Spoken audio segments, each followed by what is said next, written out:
Američtí piloti vzdorovali přesile útočících japonských letců a vybojovali vzdušnou nadvládu nad věčně rozpáleným tichomořským ostrovem Guadalcanal.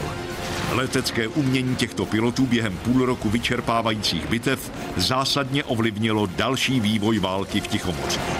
S pomocí nejmodernější počítačové grafiky se ocitnete přímo v kokpitu dobře pancéřovaného amerického stroje F-4F Wildcat, který bojoval proti obratným a rychlým japonským zerům a Oscarům. Ukážeme vám zblízka letecké bitvy a taktiku stíhacích soubojů.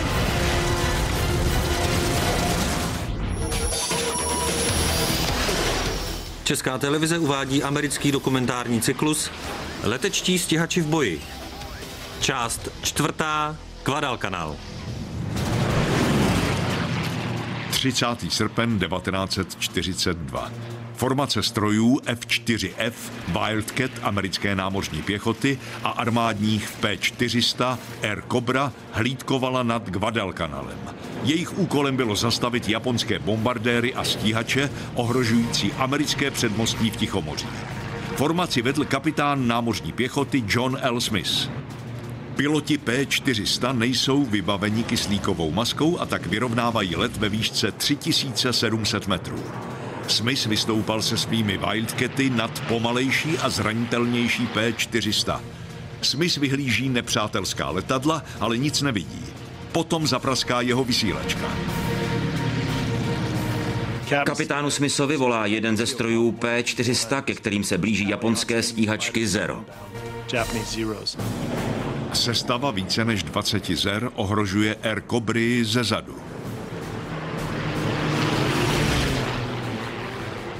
P-400 jsou zde, Zera jsou zde a útočí na P-400 ze 6. hodiny. Smith se svými Wildcaty je tady, asi o 900 metrů výše. Zera si jich dosud nevšimla. Neřekl bych přímo, že je využili jako návnadu. Bylo běžné, že se P-400 dostávaly do potíží a mariňáci slétli dolů a Zera rozprášili. Mariňáci letí střemhlav na pomoc P-400. Kapitán Smith se rychle přibližuje k nic netušícímu Zeru a zaměřuje cíl. Už dříve zjistili, že je třeba mířit těsně za kabinu do bodu, kde se křídla stýkají s trupem. V těchto místech byly palivové nádrže. V případě přímého zásahu Zero okamžitě vzplane a křídla se často odlomí. Zero dostihl v mírné levotočivé zatáčce a zahájil palbu.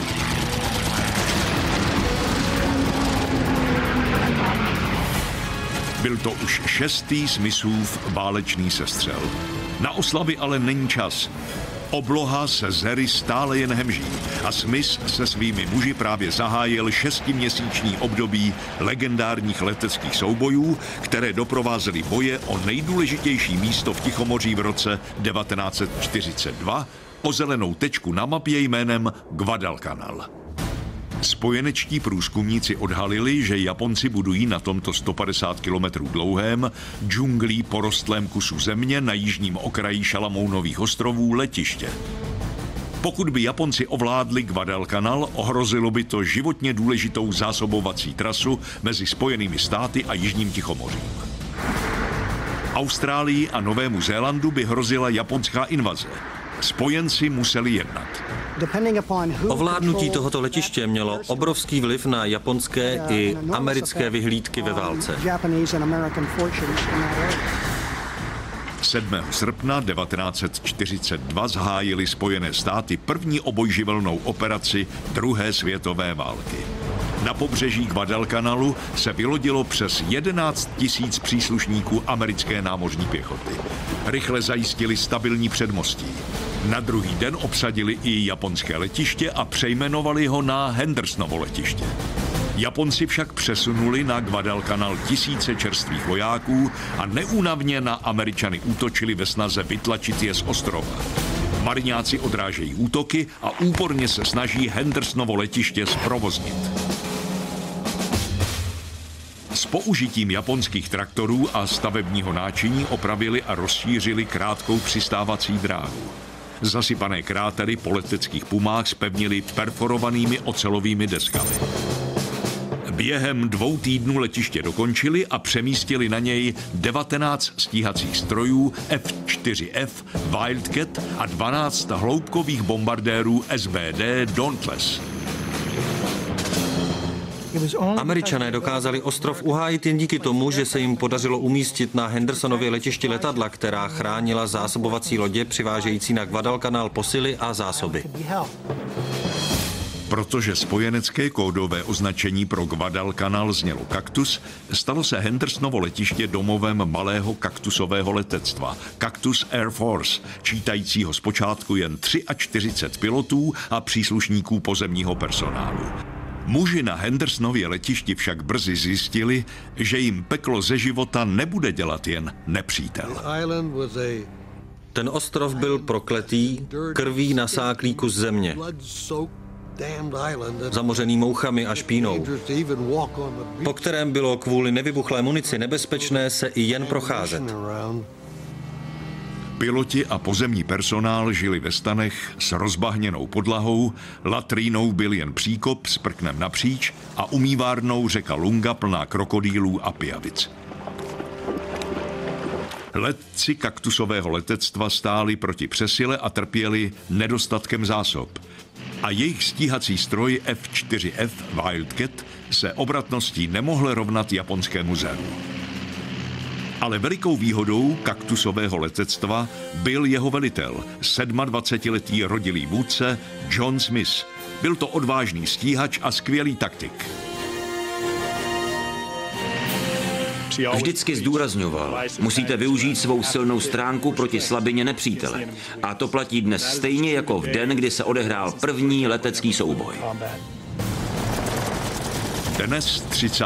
srpna 1942, kapitán Smith se svými muži brání Guadalcanal před blížícími se bombardéry a stíhačkami. Během 8 dnů svého pobytu na ostrově dosáhl Smith 5 sestřelů, a tedy označení letecké ESO. A před chvílí zaznamenal 6. A potom zahlédl další Zero, vynořující se z mraků.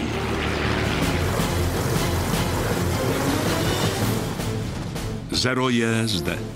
Smith je tady o 600 metrů výše.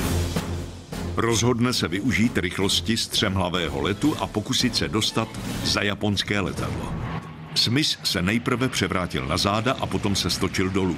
Tak vzniklo pozitivní přetížení místo negativního.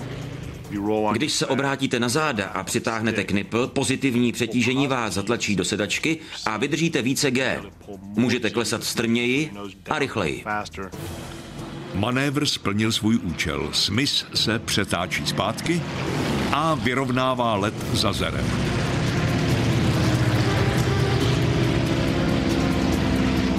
A střílí. 6 kulometů ráže 12,7 mm vypálilo během 4sekundové dávky 200 nábojů.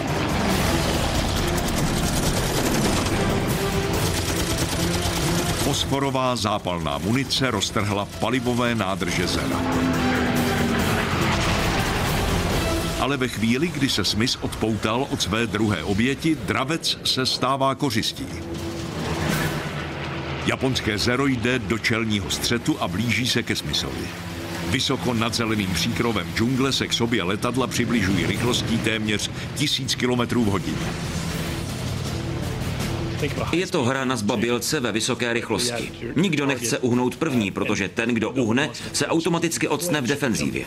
Zbraně se zaměřují ve směru letu, jde tedy o čelní střet. Jakmile se ocitne v dostřelu, Zero zahajuje palbu ze svého kanónu ráže 20 mm. Smith odpověděl svými kulomety ráže 12,7 mm. V podstatě je to přestřelka na výdrž. Kdo první uhne nebo kdo první vybuchne. Obě letadla dostávají zásahy, ale Smithův Wildcat má silnější pancéřování a je odolnější. Nakonec drtivá palebná síla amerického stroje protivníka udolala a ten exploduje. Smith ihned velmi ostře zalomil příď letadla dolů, podlétl padající trosky a unikl.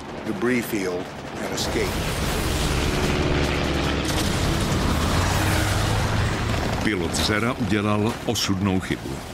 Přistoupil na Wildcatův způsob boje. Wildcat, vyráběný továrnou Grumman Aircraft, poprvé vzlétl v roce 1937. Robustní letoun měl dobře pancéřovanou kabinu a samosvorné palivové nádrže. Tyto nádrže byly potaženy pryžovou hmotou, která se dokáže kolem menších průstřelů stáhnout a uzavřít je. Wildcat zde ale stojí proti nejslavnějšímu japonskému letounu Mitsubishi A6M3 Zero. Lehké Zero má lepší točivost a stoupavost než Wildcat, což by mohlo být v klasickém souboji smrtelně nebezpečné. Ale slabé pancéřování a obyčejné palivové nádrže znamenají, že ve střeleckém souboji s Wildcatem nemůže vyhrát. Rozdíl mezi Wildcatem a Zerem v souboji lze v podstatě ilustrovat na rozdílu mezi válečnou sekerou a šavlí. Obě zbraně jsou účinné, ale používají se každá jinak. Zero je rychlejší, obratnější a lepší ve stoupavém letu než Wildcat, zatímco Grumman je odolnější, má těžší výzbroj a je lepší ve střemhlavém letu.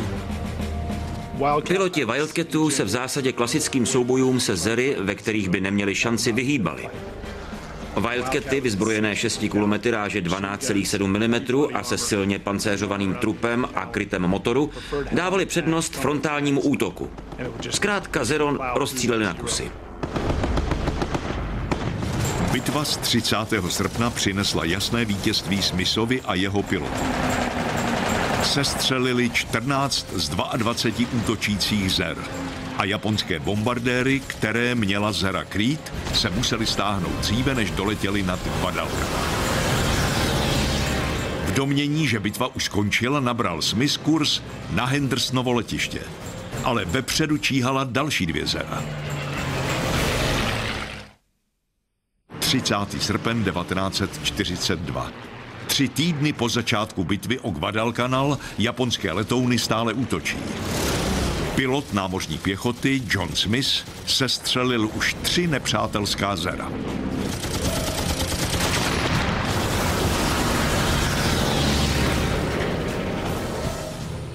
Kapitán Smith se vracel po boji na základnu, když zahlédl 2 Zera, která ostřelovala Hendersonovo letiště. Ostřelovala jeho domov, takže jeho přirozenou reakcí bylo otočit a vrhnout se na útočníky. Smith byl znovu v početní nevýhodě, ale byl vysoko nad Zery, která si ho ještě nevšimla. Zera jsou zde. Smith je tady asi 250 metrů nad nepřítelem. Doufá, že se strmým střemhlavým obratem dostane za jejich ocasy dříve, než stačí zareagovat. Smith se obrací na záda a střemhlavým letem klesá směrem k nepříteli.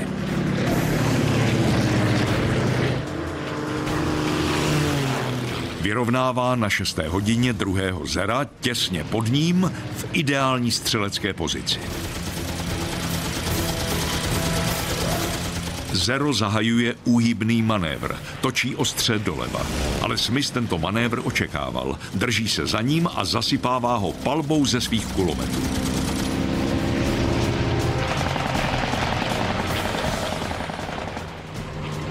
Japonec snižuje rychlost a točí zpátky doprava v naději, že Smith přeletí.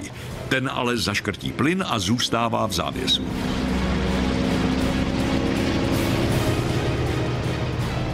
Zero je přímo v zaměřovači marňáckého esa.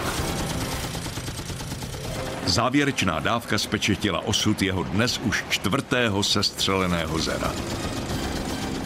Vítězství kapitána Smithe bylo velkou inspirací pro jeho muže. Šel osobním příkladem. Byl vždy první, kdo se vrhl proti formaci Zer. A jeho muži by ho následovali až k branám pekelným, protože věděli, že dává v sázku svůj krk stejně jako oni. Smith a jeho kaktusové letectvo zasadili nepříteli další ránu v tomto dlouhém boji.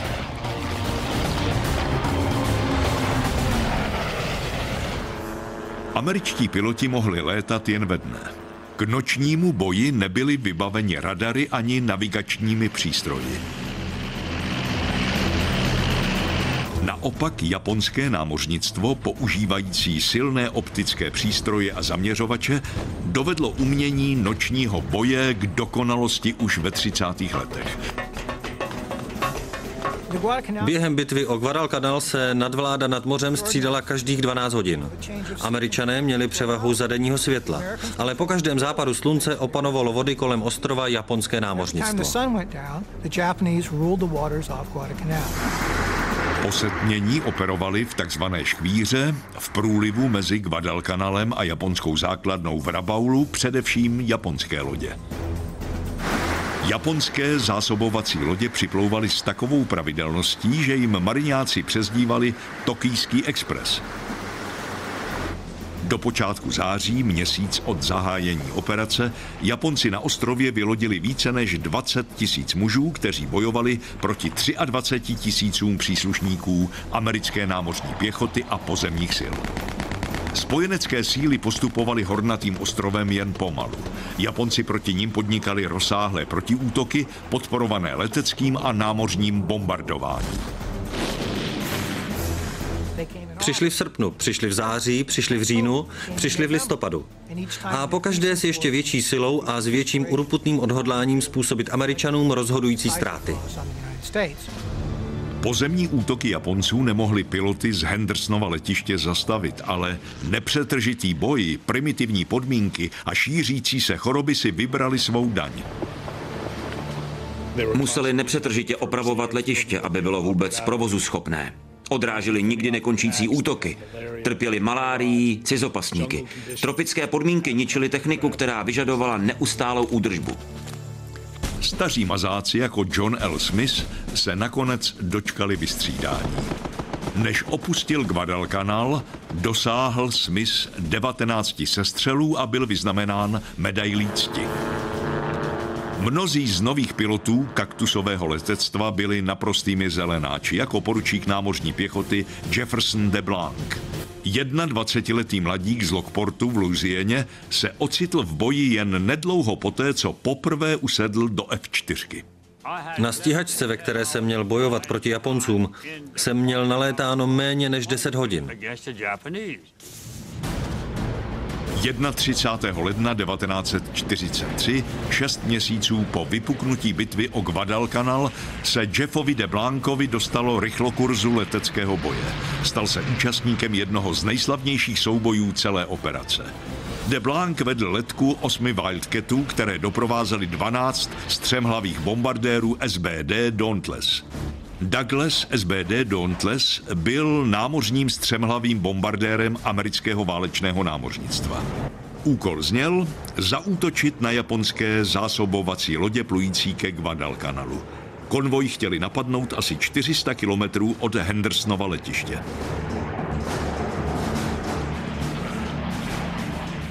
Na lodě se útočilo co nejdále od ostrova. Pokud by byla akce neúspěšná, pořád by bylo dost času vrátit se na základnu, doplnit palivo a munici a zaútočit znovu.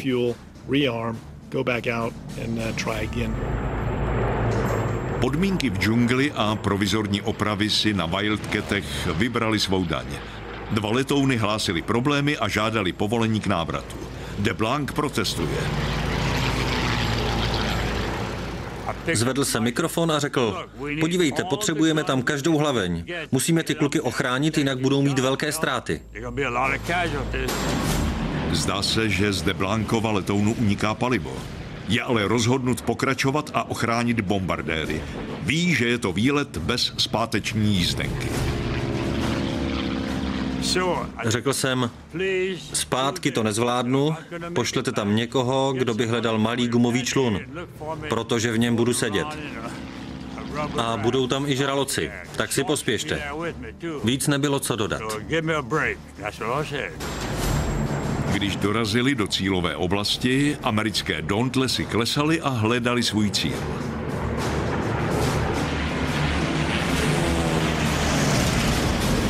Čista jasna se na pomalé a zranitelné bombardéry ze zhora vrhly 2 japonské hydroplány Mitsubishi F-1M Pete. De Blanc plovákové letouny vidí a stáčí se doleva. Seržant Jim Felton ho následuje. Oba se obloukem snášejí dolů s cílem překazit útok. DeBlanc přidává plyn a blíží se ke dvojici nepřátelských letadel. Jeden ze zadních střelců po něm zahajuje palbu. -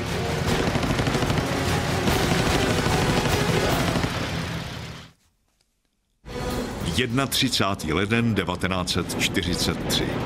6 měsíců po zahájení bojů o Guadalcanal má poručík námořní pěchoty Jefferson DeBlanc za úkol ochránit americké bombardéry vyslané zaútočit na japonský zásobovací konvoj. Nyní se řítí dolů, aby zachránil bombardéry před dvojicí japonských hydroplánů Pete. Jakmile se přiblížil, japonský zadní kulomet zahájil palbu. Vzadu v hydroplánech vždy seděl elitní střelec. K hydroplánům nebylo tedy radno nalétávat ze zadu, protože palba ze zadního kulometu byla vražedná. Přestože se jednalo o dvojplošník, Mitsubishi F1M Pete v souboji dokázal pěkně pokousat. Byl skvělý v zatáčkách a byl vyzbrojen 3 kulomety ráže 7,7 mm, 2 pevnými v křídlech a 1 pohyblivým vzadu. Kolem DeBlankovy kabiny začaly létat svítící střely. Aby se vyhnul palbě zadního střelce, kličkoval zleva doprava. Hodně pracoval se směrovkou a skřidelky a neustálými změnami směru znesnadňoval Japonci střelbu. DeBlanc pečlivě zaměřuje na ocasní plochu Mitsubishi a střílí. Projektily ráže 12,7 mm se zakusují do hydroplánu.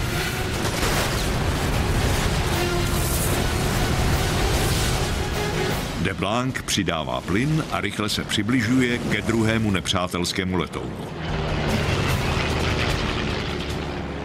Jeho svítící střely prorážejí palivové nádrže. Dávka zasáhla Japonce přímo do středu letadla, které se vzňalo, a nakonec explodovalo. DeBlanc vystoupal zpět do své doprovodné pozice. V té chvíli zahlédl sestavu přibližujících se letadel. Byly to japonské stíhačky Oscar. Nakajima KI-43 Oscar byly kvalitními stíhacími letouny japonského vojenského letectva. Oscar byl stejně rychlý jako Wildcat, ale mnohem obratnější. Ale Wildcat byl odolnější vůči zásahům a byl vyzbrojen 6 kulomety, zatímco Oscar měl pouze 2. Oscaři letí na plný plyn a připravují se zaútočit na bombardéry. Jsou zcela soustředěni na cíl a DeBlanca si nevšimnou. Cíl je odměna, která zcela zaměstná vaši pozornost. Ztrácíte periferní vidění a situační přehled. DeBlanc je tady. Oscaři jsou zde. Přelétávají nad ním.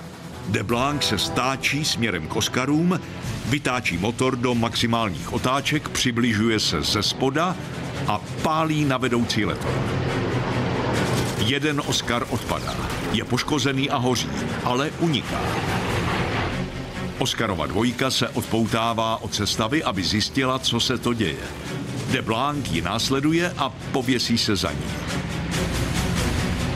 Má Oscara ve svém zaměřovači.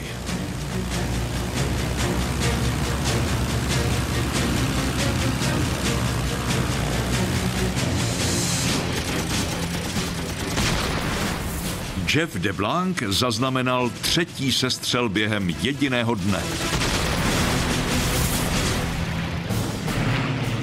Už nemá skoro žádné palivo, ale rozhodl se zůstat a chránit bombardéry. Měl jsem za úkol chránit bombardéry. Nejsem žádný hrdina, ale musel bych žít se svým svědomím, kdybych neudělal, co jsem měl. Kdybych zanedbal své povinnosti. V té chvíli si DeBlanc uvědomuje, že Japonci přerušili svůj útok na bombardéry a jdou po něm. S třemhlavým letem se vrhají na DeBlanca s Feltonem, který je jeho dvojkou. Američané, kteří jsou v početní nevýhodě, se instinktně uchylují ke klasickému obrannému manévru – překřižovanému letu. Je to jednoduchá, ale účinná taktika vyvinutá během války námořními veliteli Jimmym Touchem a Jamesem Fletleym. Dvojice letounů letí ve vzdálenosti asi 60 metrů vedle sebe. Pokud se nepřítel pověsí jednomu z nich na ocas, letadla se stočí směrem k sobě. A jestliže nepřítel pokračuje v útoku, brzy se ocitne před hlavněmi druhého letounu. Letouny si střídavě vyměňují místa a nutí nepřítele vybrat si jeden z nich. A jakmile tak učiní, stane se zranitelným ze strany toho druhého. Překřižovaný let splnil svůj účel. Japonci nemohou zaútočit bez rizika, že se vystaví palbě druhého stroje. Ale Felton provedl příliš široký oblouk a ocitl se v zaměřovači jednoho z pronásledovatelů. Byl zasažen do motoru. Aby se dostal z dostřelu, provádí Felton širokou levotočivou zatáčku a uniká. Vzájemná podpora Američanů skončila a jeden z Oscarů se pověsil za de Blanca. Ten se snaží nepřítele setřást, ale hebitý Oscar zůstává na jeho 6. hodině. V té chvíli přilétá de Blancovi na pomoc jeho kolega Jim Seacrest, který dosud chránil bombardéry.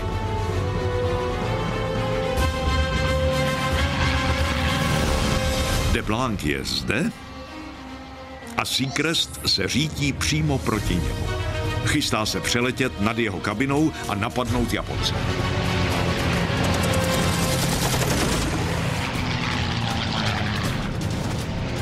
Seacrest málem urazil de Blancovi směrové kormidlo, ale jeho manévr splnil účel. Oscar se stahuje. De Blanc se rozhlédl po obloze a neviděl už ani Seacresta, ani Oscara. Řekl jsem si, a dost, letím domů. Nechápal jsem, proč vlastně ještě bojuju, vždyť to byla jistá smrt. Otočil jsem to a na plný plyn vyrazil směrem k domovu, bez ohledu na stav paliva. Padala noc a de Blancův stav paliva byl kritický. Stoupal, aby se připojil k bombardérům, které se po úspěšném útoku proti japonským lodím vracely domů. Ale ještě než se k ním mohl doopravdy připojit, spatřil další dva rychle se přibližující Oscary. Leden 1943. Nebe nad Guadalcanalem. Námořní pilot Jefferson de Blanc se ocitl v úzkých. Zhora ze 3. hodiny se řítí 2 japonské stíhačky Oscar. I když má nedostatek paliva, de Blanc ví, že se s nimi musí střetnout a odlákat je od amerických bombardérů. Provedl dlouhou pravotočivou stoupavou zatáčku směrem k nepříteli a zvolil pro Wildcat typickou taktiku – čelní útok.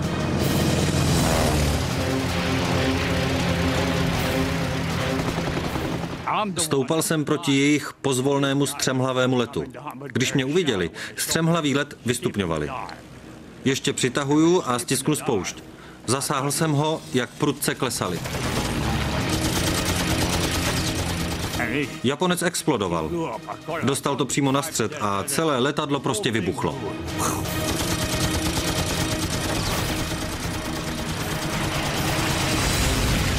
Japonská stíhačka se v oslepujícím výbuchu rozpadá na kusy.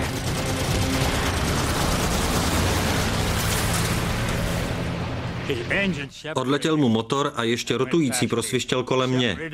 Něco takového jsem nikdy neviděl. Proletěl jsem troskami přede mnou, slyšel jsem, jak mi narážejí do vrtule a do křídel. Ale nic se mi nestalo, pořád jsem svůj stroj ovládal a motor pořád běžel.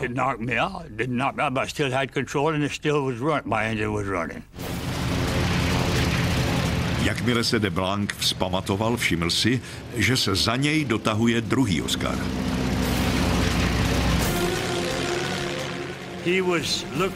Musel mě považovat za mrtvého muže, kterého snadno smete z oblohy. Když se na mě vrhl, oba jsme klesali směrem k hladině moře. Věděl jsem, že mi zbývá jediná věc. Letět rovně jsem nemohl, protože byl rychlejší.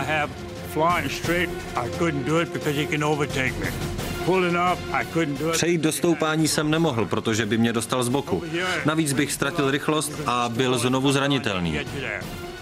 Zbývala mi jediná možnost. Oklamat ho. DeBlanc tlačí svůj letoun do vzdušného smyku. Prudce brzdí a doufá, že Oscar přeletí. Útočil moc rychle. Vyrovnal jsem let a nechal ho letět. Ocitli jsme se vedle sebe. Téměř jsme se dotkli špičkami křídel. Japonský pilot se snažil manévr napodobit a udržet se Wildcatu za ocasem. Snažil se, ale nedokázal to. Proletěl těsně kolem mě. Podíval jsem se na něj, on se podíval na mě a jeho tvář bych poznal ještě dnes. Můžete si říkat, že jsem blázen, ale každý, kdo za války někoho viděl a pak ho zabil, ví, o čem mluvím. Z takovéto bezprostřední blízkosti stačila jediná dávka. DeBlanc zaznamenal 5. sestřel a během jediného dne se stal leteckým esem. Ale pocit triumfu je jen krátký. Přelétl očima přístroje na palubní desce a ručičky svých náramkových hodinek.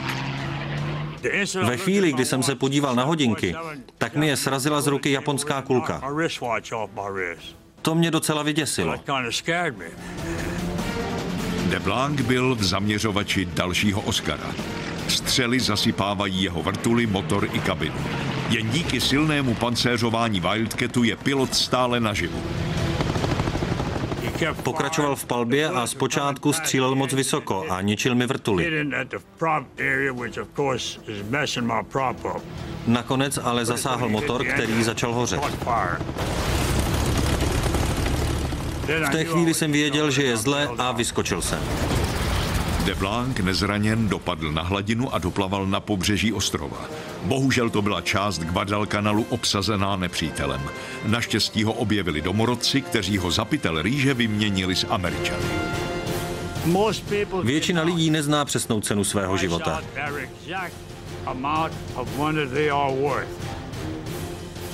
Já svou cenu znám naprosto přesně. Jeden 5kilový pytel rýže.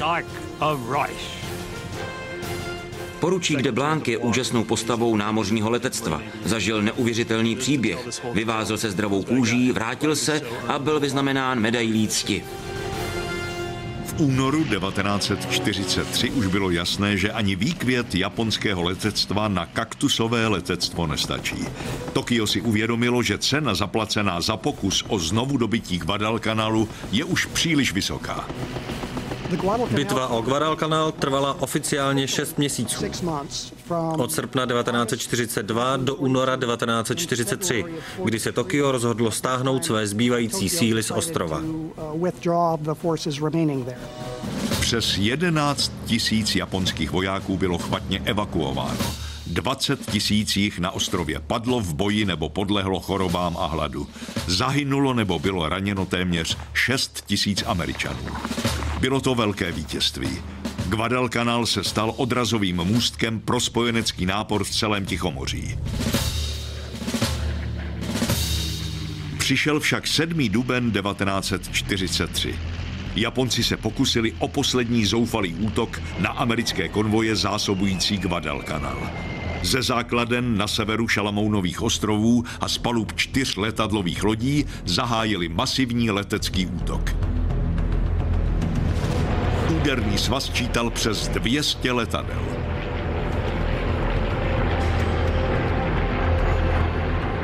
V blízkosti Guadalcanalu absolvovali rutinní hlídkový let 4 Wildcaty vedené mladým nadporučíkem Jamesem Svettem. Kroužili jsme, když Smiley Barnett z 214. vykřikl: Pro Boha, jsou jich miliony. Podívali jsme se a pomysleli si: Pane jo, vážně jsou jich miliony. Jsou jako moskyti. A pak nám blesklo hlavou. Bože, jsme tu jen my 4 a 75 nebo 80 japonských bombardérů, doprovázených asi 150 zery, letícími naším směrem. Japonská formace je zde. Svettovi stíhači jsou pod nimi asi 13 kilometrů daleko. Nepřítel si zatím Wildcatů nevšiml. Svet stoupá směrem k japonským bombardérům Wal.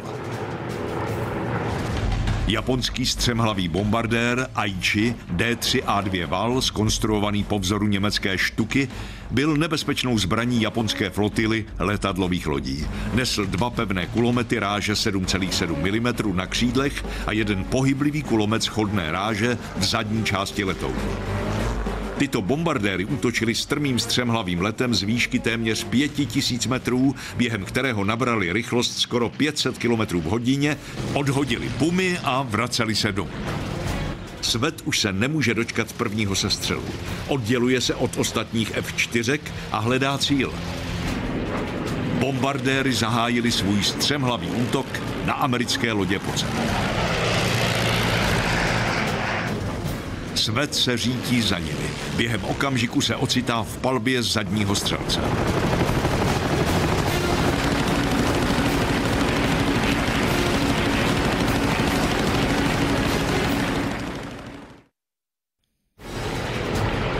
Duben 1943. Japonsko zahájilo poslední zoufalý útok, který má odčinit jeho porážku na Guadalcanalu. Nadporučík námořní pěchoty James Svet pronásleduje 3 střemhlavé bombardéry Wal útočící na spojenecký konvoj. Svetův Wildcat se ocitá v palbě japonského zadního střelce. Avšak jen jediná dávka ze vzdálenosti 300 metrů zapálila rozvod paliva jen slabě pancéřovaného Walu. Svet zaznamenal první sestřel. Jenom jsem ho tak lehce pokropil a okamžitě začalo hořet.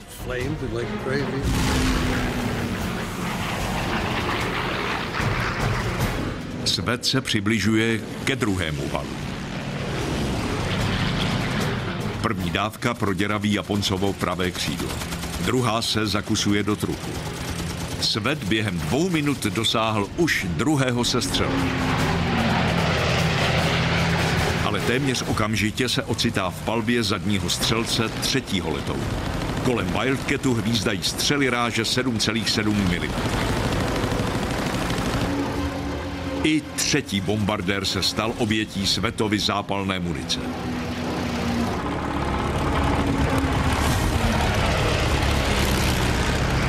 Najednou ale jeho letounem otřásla silná exploze u levého křídla. Šlo o americkou protiletadlovou palbu, která mu prorazila do křídla velký otvor.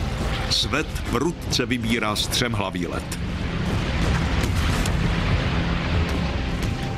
Byl jsem za prvé vylekaný, za druhé vyděšený a za třetí připravený z té zatracené mašiny vyskočit. Nevěřili byste, co to udělalo s mými nervy. Svet pokračoval ve stoupání a byl připraven k návratu, když přímo před sebou uviděl řadu bombardérů, které odhodili své pumy a pospíchali k domovu. Přestože byl poškozen zásahem, přibližuje se k valům ze zadu. Vybírá si prvního z nich a pálí. Byl to sestřel číslo 4. Byl jsem pod nimi, takže mimo dosah zadního střelce. A když jsem chtěl střílet, lehce jsem zvedl příď letounu a vypálil krátkou dávku. Bylo neuvěřitelné, jak snadno hořeli.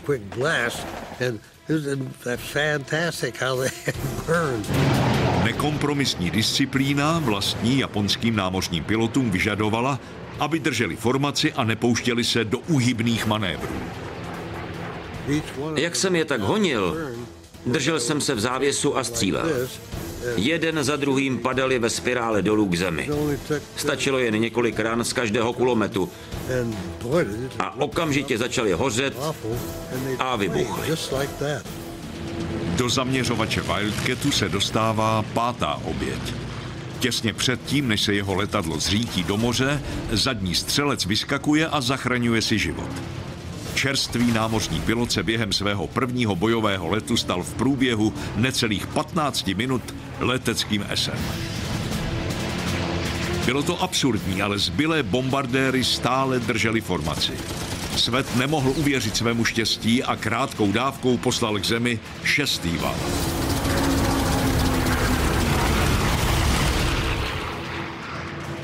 Jako lev řádící ve stádu vyplašené kořisti Svet zaměřil další oběť. Kouřová stopa označuje jeho 7. sestřel.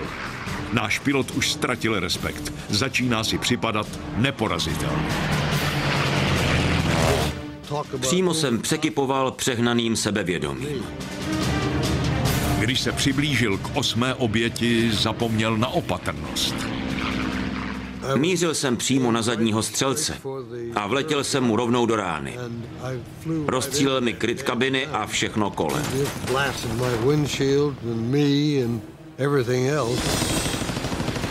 Sveta zranili úlomky skla. Přesto vypálil poslední dávku a z bezprostřední blízkosti japonského střelce zlikvidoval. Pořád vidím jeho oči. Ten děs, který v nich měl, když po mně pálil.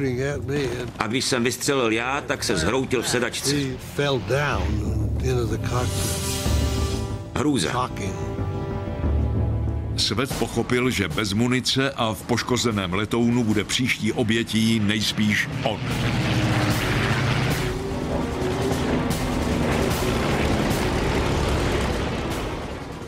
Zasáhl mě do olejového chladiče. Tlak oleje okamžitě prudce klesl. A to už jsem věděl, že musím rychle zmizet. Svetův motor vynechával. Nakonec se rozhodl pro nouzové přistání u nedalekého ostrova Florida. Asi kilometr od břehu mi kleknul motor.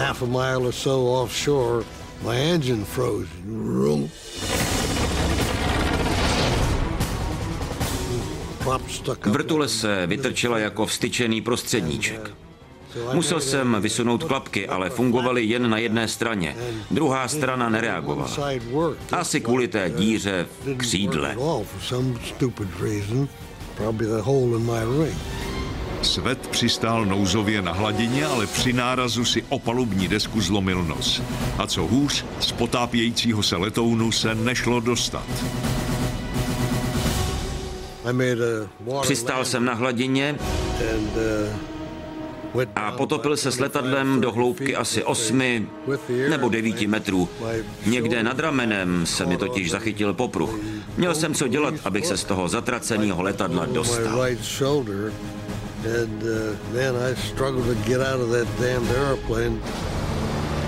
James Svet na hladinu vyplaval, byl zachráněn a strávil 6 dní v nemocnici. Po návratu na Guadalcanal se dozvěděl, že byl navržen na vyznamenání medailí cti. Kromě medaile má Svet dodnes před očima tvář onoho zadního střelce japonského bombardéru. Výraz na jeho tváři v okamžiku, kdy jsem ho zabil, vidím každičkou noc. K Jamesi Svetovi a jeho letce se nakonec připojilo přes 70 letadel z Hendersonova letiště. Kaktusové letectvo dokázalo odvrátit i ten poslední japonský nápor. Japonci od té doby už nikdy nedokázali převzít v Tichomoří iniciativu. Muži kaktusového letectva mohou být pyšní na svou důležitou roli v obratu vývoje války v Pacifiku.